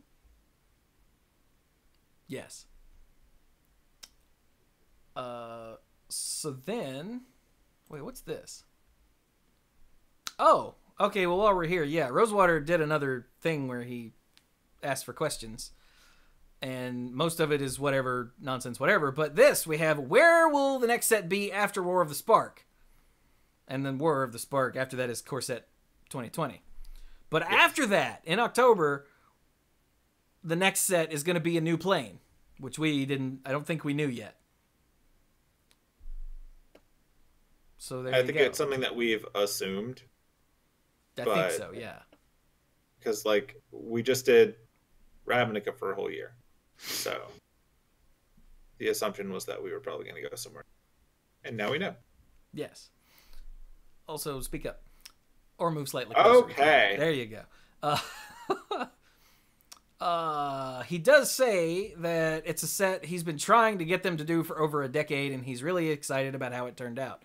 But he's Mark Rosewater, so of course he's excited about how it turned out. Everything excites him. Yeah, which is one of the reasons I think he's a good designer. It's because everything excites him. Sure. So there you go. That is a bit of news we didn't have before. Yep, and there's a thing near the bottom of that article, too, where someone, because of the format of, like, the where and who things, the question they gave him was, where do you think Hasbro sees paper Magic going in the next 5 years? So, that's a fun curveball. And the long and short of his response is that they still think that paper is the heart of the game, and they're going to continue to grow paper, and they expect it to get bigger and better over time. So that's his way of saying, it's cool, guys. It's all right. Paper is still important. Yeah, while I can't reveal anything just yet, there are numerous plans afoot to do cool and new things with tabletop Magic specifically. Yeah, and admittedly, like, the launch of this app that we just talked about only applies to paper, so they're obviously still investing in it, so maybe calm down. Just from a few weeks ago when people were writing it off. So, that's a good sign. Yeah, that was a good question. And a hopeful answer that, because lots of people, certain co-hosts here included, have been prophesying that paper Magic will be phased out, possibly in as little as 5 years. But clearly that is not the plan that they have right now. Which is nice to see. It is nice to see, because goodness knows, for a long time there, Wizards just wasn't saying anything, Like, which is why... That's really all we need. which is why all the panic happened. But this... Yeah. This right here, had they done this paragraph... Yeah. 2 months ago, a lot of the anger and furor would not have happened. This paragraph right here. Where do we expect to be in 5 years? We see Magic being bigger and more wide-reaching, with an ever larger base of fans, many of those playing tabletop. We have plans in the works, blah, blah, blah. 5 years from now, I expect tabletop Magic to be the largest and most robust it's ever been. That was really all we wanted. That's all. Was someone from Wizards to say... Even just this sentence right here. 5 years from now, I expect tabletop Magic to be the largest and most robust it's ever been. That's all it needed, instead of this silence about everything that wasn't Arena. If it's Arena, they're like, yap, yap, yap, yap, yap. And if it was anything else, they were like, shh. Maybe they'll go You could hear the silence. Yeah, and it was really frustrating because it led to people going, they're going to kill paper Magic next week. With people like Evan Irwin tweeting out things like, how long until we see a set that's only on Arena and not in paper? And I'm like, will you shut up? Thursday. You're not helping. It's like, I will fully admit that my view the last few months has been that the inevitability of the fate of Magic is digital. I was thinking it was probably going to be in the neighborhood of like 10 years of a transition. But seeing that they're still acknowledging that paper is a thing and an important thing, I'm not even going to worry about it. Because I don't need to think about that until later. So, this looks fine to me. Yeah. And in the absence of anything to this effect, all we could do was try to fill in the gaps. Because it's not like they didn't know we were worried. They still didn't say anything. Yeah. And the fact that we're finding out that everything's okay at the bottom of a mailbag article, not the best way to do that. But at least it's here. I'm glad I scrolled down. Pinball Witch says, Chewie, paper Magic has been dead for 12 years. Wake up, you're in a dream. Ah! I mean, people have been prophesying the death of Magic literally anytime anything happens. True. For the length of Magic's life, essentially. Or at least the length of a robust online community. And yeah, I think the main thing that was if you go back and listen to episodes of The Mana Pool, at least, we've chronicled them over the years. So like, oh, it's the death of Magic. Shut up. Yeah, I'm pretty sure at this point Magic has died so many times. It's working on its third free sub. Like, just keeps happening. Is that still a thing, by the way? No, it stopped being a thing like 15 years ago. Really? Is it that long? Wow. Something like that. It was a long time ago. I don't think that's been a thing since like 2003-ish. Nice. So, there you go. Shows you how long it's been since I've eaten at Subway on a semi-regular basis. That's fair. But anyway. Yeah. So, just thought I would point that out while we were looking at the article, that there's something hiding in the bottom that's hopeful. Thank you. I did not see that. Because I didn't read this article, I'm not going to lie. That's fair. So, there's one more thing, right? Is that it? Is this it? Yep. Okay, one more thing. And it is that, unfortunately, Amaz will not be able to participate in the Mythic Invitational. I would love to know what he's got going on that is better than this guaranteed paycheck. But that's one, none of my concern, and two, I haven't cared enough to go see if he said anything about it. I just don't care. So, but that means that there's a hole in the Invitational. So they have announced that Nessa Meow Meow has been invited. And this is Vanessa Meow, who is a Magic streamer and a cosplayer. Neat. So there you go. One more person. Awesome. They still haven't announced, I don't think, as of this recording, who of the top 8 from the arena season are going to be. Like we said last week, they had the listing of the final standings, but we don't know how many of those people got the invite and were able to go and all that. And I assume the reason we don't know is because they're still figuring out themselves. Yeah, based on the fact that they're announcing this, I suspect they sent out the invites and now they're getting the, yes, I can make it. No, I'm getting married that weekend. What's wrong with you? Yeah, I'd love to be there. No, are you kidding? I could die. Various responses from people who play Magic Arena. So yeah, they'll figure it out. Also, Amaz is not going to be there because his visa won't be taken care of in time. Oh, boo. Oh, that's sad. Yeah, I thought I could find out if I just went and looked at his Twitter feed. And yes, on March the 8th, he announces his visa is not going to make it in time. That sucks. So that is such a bummer. That's such a downer. Yeah, like that's the actual worst. Like I will say that having been attending and working at conventions for years, there have been times where your international guests don't get their clearance in time to attend an event. And so if you've been hyping them all year and then things get tied up, suddenly they can't make it there for legal reasons, and it just sucks for them. It sucks for the fans. It sucks for the people running the event. It sucks for everybody. And it's just bureaucracy gets in the way. So that sucks. And I hope this will not impact Amaz's ability to participate in the future. I doubt WotC would hold this against him. Well, no, that's not his fault. Yeah, so... So I forgot, there is one more bit of news that actually has fairly big ramifications. Ooh, one more thing. Yeah, here, I'll drop it in the Twitch chat for you guys. TSM tweeted today, we're excited to officially announce the first TS Magic player. Can you bring me up to speed on something? What the hell is TSM? Once I'm done reading this, yeah, that's the next step, yeah. So... Thank you, Cluze. We're excited to officially announce the first TSM Magic player, or TS Magic player. I think they screwed that up slightly. And it's Numatanomi Kenji Igashira.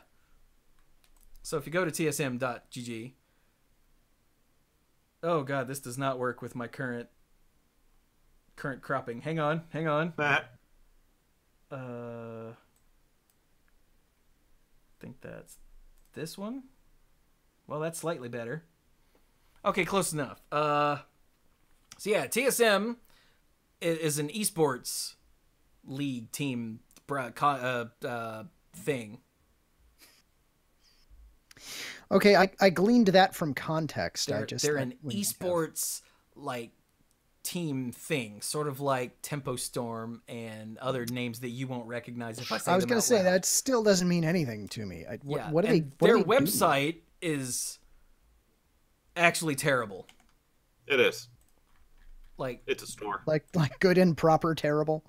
Yeah, like if you click on it, here they have teams in League of Legends and PUBG and Fortnite and Smash and Overwatch and Hearthstone. Oh god. What did I click on? What did you do? Okay, what is this? Is this PUBG? This is PUBG. This is Fortnite, Hearthstone, Smash, Overwatch. What is this one? I don't recognize this symbol. Is this League? Is this CSGO? Is this Rocket League? That's Rocket League. This is... I think this is Apex. Yeah, this is Apex Legends. This is Magic. So yeah, they sponsor teams of players in all of these different things, essentially. Oh, okay. Wait, TSM is Team Solo Mid? That would make sense. Oh! I've never heard them referred to as TSM. They're in my brain. They're always Team Solo Mid, so it just never occurred to me. Thank you, Gothic. Okay, so this is Team Solo Mid, but like if you go to their page, like branding and gallery, no, it's just some images. Okay, well, contact. There's nothing. There's no about me. There's no about. It's just. So, what did they get out of it? Honestly, I get that they know. sponsor like players or teams in different esports ? But do they have a product? Do they have do they sell advertising somewhere? I mean, Oh, a go lot to of the merch of store their own and stuff. buy merch, but I they don't think take that's a the whole cut. point. They take a cut of prize winnings. Yeah, so Pinball Witch explains, being on an esports team means they sponsor and promote you, pay for certain things pertaining to participating in events, and you work for them. And they take part of the prize winnings, yeah. Yeah, okay. All right. But they're like your agent if you're an actor. Yeah.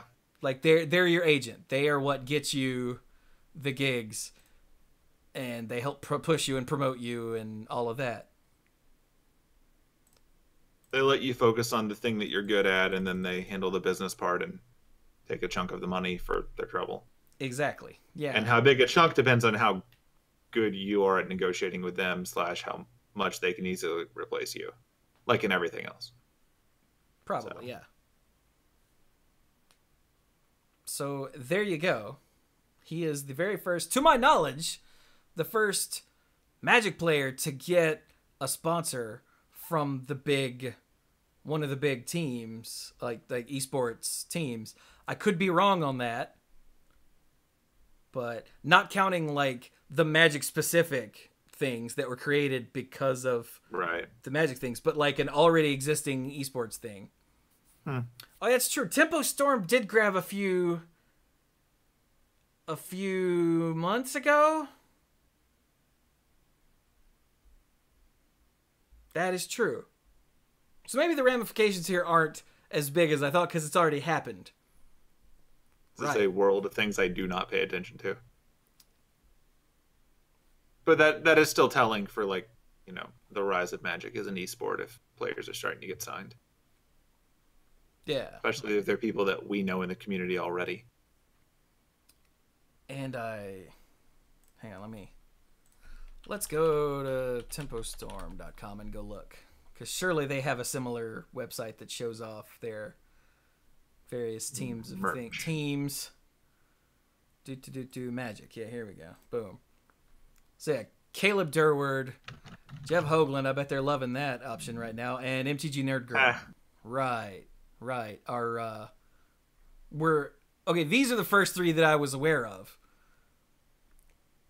And then Tempo Storm did this, and then Team Solo Mid picking up Kenji is probably bigger because Tempo Storm will just have teams for what the hell ever, but like they've got a Shadowverse team for God's sake. Competitive Minesweeper. Yeah, exactly.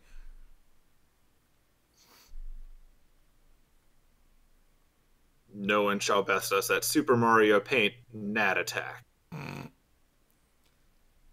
So yeah, this is the thing I don't think we mentioned this a few months ago or when this happened. Windows 3.11 pinball. Open Microsoft Word, type blue, highlight it. Control click. So yeah, there you go. That's some stuff that has happened in the last few months that we didn't talk about. But now it's spread from not just Tempo Storm, so it actually is a thing now. So it wouldn't surprise me if, like Chad is talking about Cloud9. Cloud9 could potentially have a team, and the big esports teams could also potentially go in for that sort of thing.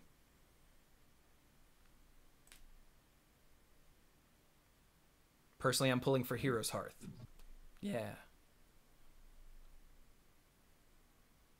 Okay. But anyway, so that's pretty cool. And yeah, that looks like that's everything we got. Sweet. Okay, Jay then. Spencer says January 5th was when Tempo Storm picked up those 3. Right. Okay, so just in the last couple months. Thank you. I thought it was this year, but I wasn't entirely sure. All right, then. So, that is an episode, you guys. Hooray! We are so quick and short. Yeah, we are. In theory. Shut up. Nah. Because there wasn't a tournament looming that we still had to get through, we were able to spend more time. Yeah, we actually took our time. Yeah, on these things. So, let's get to it then, gentlemen. Wrap it up for us. Okay. You can find me on Twitter at SqueeGoblinNabob. There's no Iron Goblin because, according to the comic that was posted on my Twitter the other day, it's currently attacking my mailbox and killing my plants. If you've ever wanted to go to my Twitter feed, you can see that. It was funny. I think it's one of the first pieces of fan art, and definitely the first one of my eye, and not me. So that's extra funny. It apparently wears a hat. I appreciate that. But yeah, it's alluding to the fact that I'm going to be going to Japan for a few weeks soon. So I will be missing like 3 episodes of Monday Night Magic, if you can believe that. It'll be weird. So the bet is going to be like if Cluze leaves and nothing happens with Legacy until Cluze leaves, I can't wait to see what happens when I'm not here for 3 weeks because I don't know what it's going to be, but I bet it'll be stupid. Yeah. We found out Rosewater was just kidding. They're killing paper magic. Oh, because Squee left.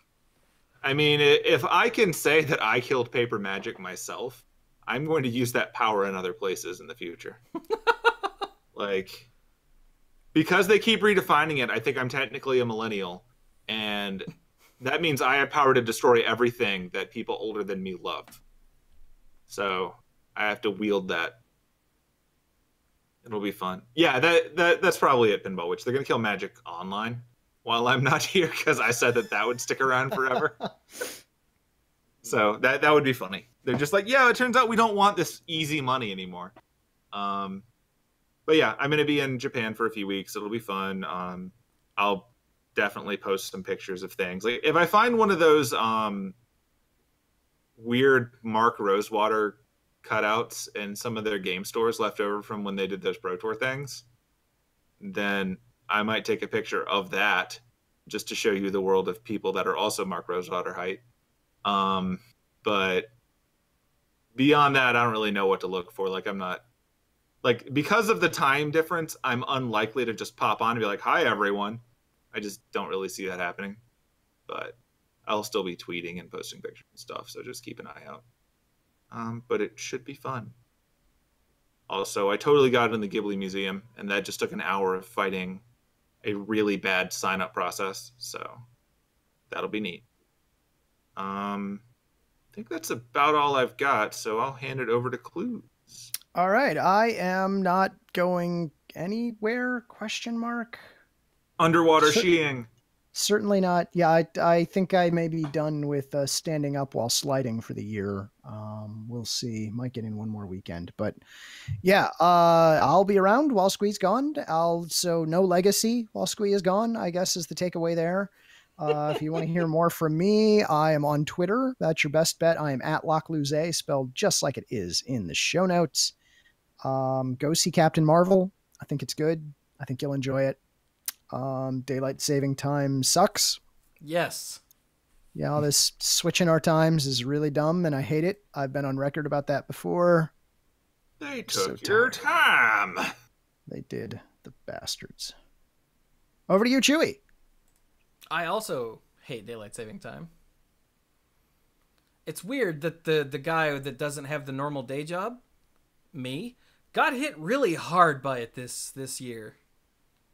Like, for some reason, that lack of sleep for that hour just kicked me right in the balls. Like, it was awful. Buh. I think I just like the hours in daylight savings time more than I like the hours outside of it. I mean, I don't So- care which one we go with. Oh yeah, that's the thing. And I It's- understand the transition sucks in both directions, and it's largely Yes. unnecessary. I get that. Yeah. just pick one and stick with it. That's all I ask. I like it when there's some sun out when I go home. well, And that's I'm glad fine. The summer is going to enable that. Like, I get it. That said, I will mention that I reset what clocks in my house don't do it automatically, no problem. Like an hour after I reset the clock in my bathroom, its battery died, so it was still wrong by an hour. What a bastard. Yeah. I don't have any clocks that need to be reset.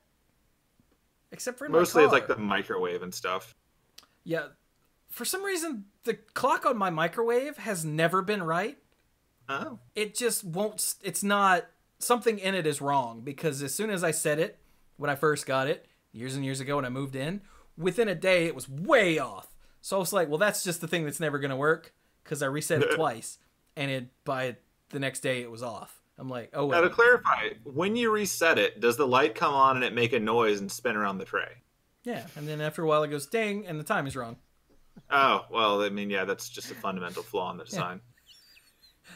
Also, screw you, Bill. After you set the time, do you change the power level? Because that changes how fast time elapses after that point. Oh, Yeah, maybe no, that's the it's- problem. It's the time dilation control. Yeah, you should go ahead and adjust that too, You gotta Huh. keep that right. just to be safe. Anyway, I the only time I need to change is on the car, and oddly enough, I didn't notice it when I went out to get dinner tonight. That's weird. I probably should have noticed that it was wrong. You didn't notice the car, or oh, okay, the time. Yeah, the time. Yeah, I did notice my car because I was in it. That helps. Yeah. But anyway, so with that, I will wrap this up. So, hey, if you want to help support what I do, because I do a lot, by the way. Did you know that? We do Monday Night I've Magic been told. on Mondays. We do the Mana Pool on Thursdays. And then on usually Wednesday, Friday, Saturday, I'm streaming other games. I take Tuesdays off to have, one night off, and then also to play Overwatch with Bill. I'm not going to lie. And then I try to take Sunday off without streaming, just so I have, 2 nights during the week that I'm not in front of a camera. But other than that, we're streaming.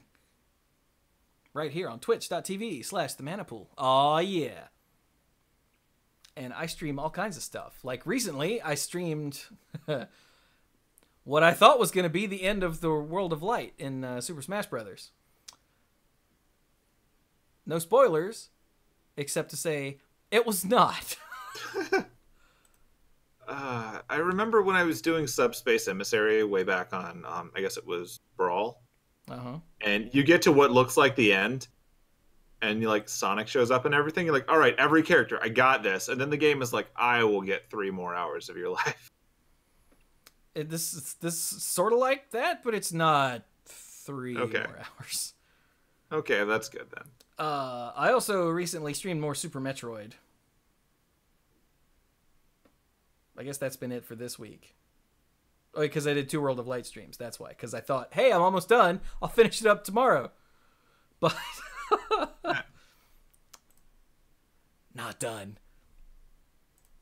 So yeah, I can't wait to get to that point in the YouTube videos where, hey, I put up YouTube videos of a bunch of the stuff that I stream on youtube.com/themanapool. Let's see what's going up right now. The last Hearthstone ranked video that I had to go up went public today, I think. Today or yesterday. I have more Smash Brothers to go up. I have Hand of Fate, the first of which I actually edited and uploaded today, but it hasn't been put on Patreon yet, but it will be probably tonight or in the morning because everything's done. I just have to do the YouTube stuff. By the way, YouTube changed the way that they're it's now the YouTube Studio and the back end for us creators, and it's awful. It's not just that they changed it, they made it a lot less efficient, and sometimes you click on something and hit save, and when it finishes the save, the thing you clicked is unclicked. They did it for you, Chewie. I mean, I'm to like- you, Chewie. I'm like, what the hell? So I click it again and hit save, and that time it saves. And it used to be like placing ads. When I put ads in my videos, small rant. When I put ads in my videos, I put them in very specific places, and I don't have that many. Like, if I have a 20-minute, 22-minute video, I'll put one ad somewhere close to the middle, and that's it. It's sort of like watching TV. If I have something that's like more than like 30 or 35, I'll put in like 2 at like the 1/3 and 2/3 marks, and that's it. But now, when you go, yes, put ads, it'll be like, okay, we'll put ads in for you. And I'm like, no, I'm very particular about where those go. It's like, no, we got it. If you want to change it, you have to go to the editor. I'm like, why? It used to be right here on this screen where the monetization is. So no longer. Yeah, so I went to the editor and clicked on it, and it was like a 26-minute video the first time I did this, when it finally switched me over to the YouTube Studio Beta. And it had like 6 ad breaks. And I'm like, no! Because as much as I enjoy making money from YouTube, note the air quotes, because I don't actually make money from YouTube. It would be faster to forge your own money. Do what? It would be faster to forge your own money with It Crayon. actually would, yeah. But I want it to be like user friendly.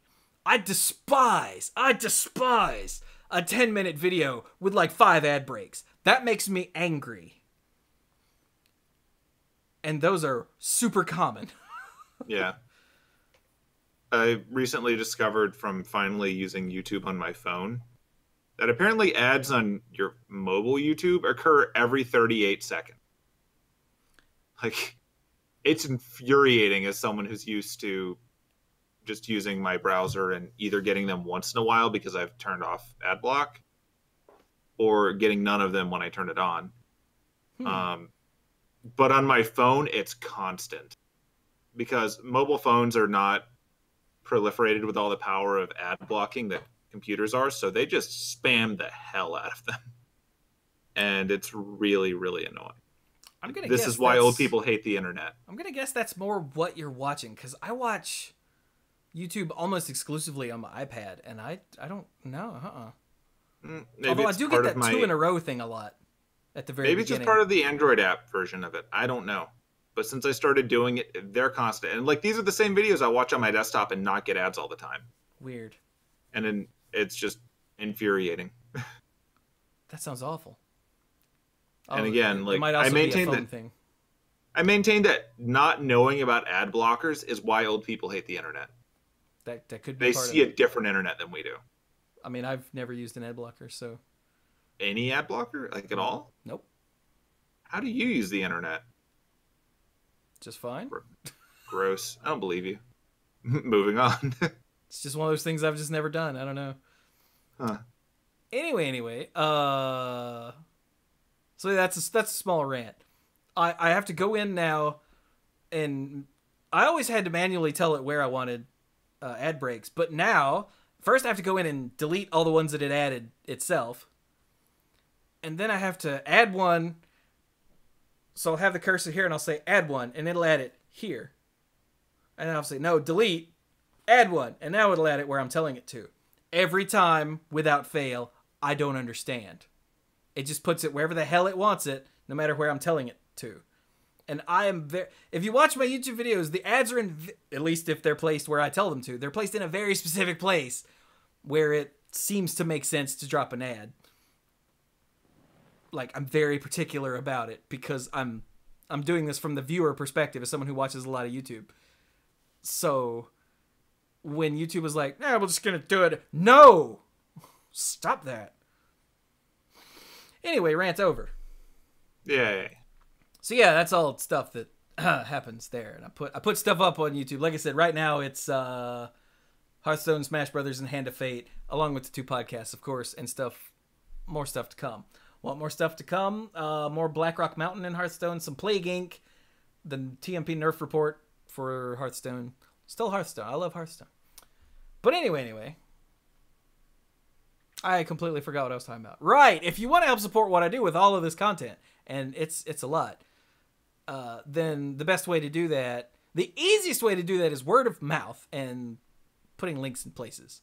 So social media, Reddit, all that stuff. That helps immensely for very little effort on your part. But the best way to help directly is by becoming a lifeguard on patreon.com/themanapool, where the lifeguards get perks. The uncommon lifeguards get early access to YouTube videos and to Manapool episodes. The rare lifeguards get that and access to the odds and ends, all the stuff recorded before and after both Monday Night Magic and the Manapool. That's uncensored and unfiltered. And I'm guessing after this show, the post-show odds and ends will have a big spoiler warning because we're going to talk about Captain Marvel. It's true, we are. And then the Mythic lifeguards get all of that stuff, early access stuff, the odds and ends, and the sponsorship shout out on both podcasts and on the end screen for all the YouTube videos. So I'd like to thank our Mythic lifeguards, Kim Ho, Andrew Hunt, Al, Lance Delicious, Timu Hellas Haryu, Connor Kennedy, John Morris, Alex Gonzalez, Jeff Spencer, Stuart Slaw.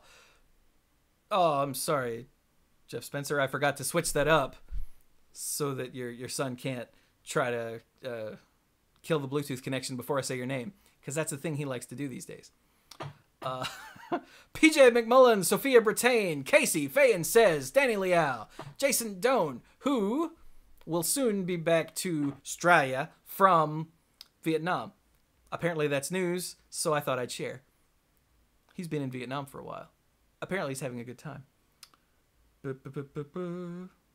Cody Buckowing, Jake Jansons, Jason Kaus, Brian DeLucci, Stark Maximum, Keith Moody, John Parker, Violet Moon, Aleph Cat, Dan Holm, Bartle, Mike Millerburn, and the Beast Father, Aaron Goodwine.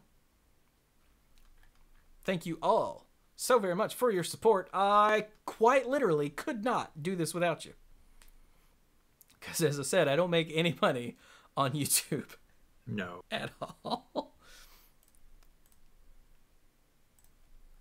So YouTube is an Orwellian allegory of profit. Oh, wow. Is it that bad? I guess it is that bad, actually. Huh. I mean, you're working hard and not getting anything, right? I do actually make some money on Twitch. And it has at least 2 minutes of hate a day. But not nearly enough. At least. Let's see. Based on the amount of new stuff that goes up on YouTube every hour, I think it's got way more than 2 minutes of hate. Oh, I know. It's just like that's the thing. Like, YouTube comment section is the 2 minute hate. We just spend too long there. Oh, I'm just talking about hate videos. Also those. Yeah. But anyway, Let's so stop hey. using YouTube, everyone. It's bad. Hey, what's on YouTube? It's Hey, it's the no, Manapool. don't stop Look at using YouTube. Go subscribe to my stuff. I don't do hate. He doesn't do hate. We've got cool stuff like all those videos that I've watched. I just hate specific areas of certain games. But anyway, That's fair. so we're gonna go now. So Yeah. This has been Monday. Is that number right? Is it 644? It is I believe 644. so. Yeah. Okay, yeah.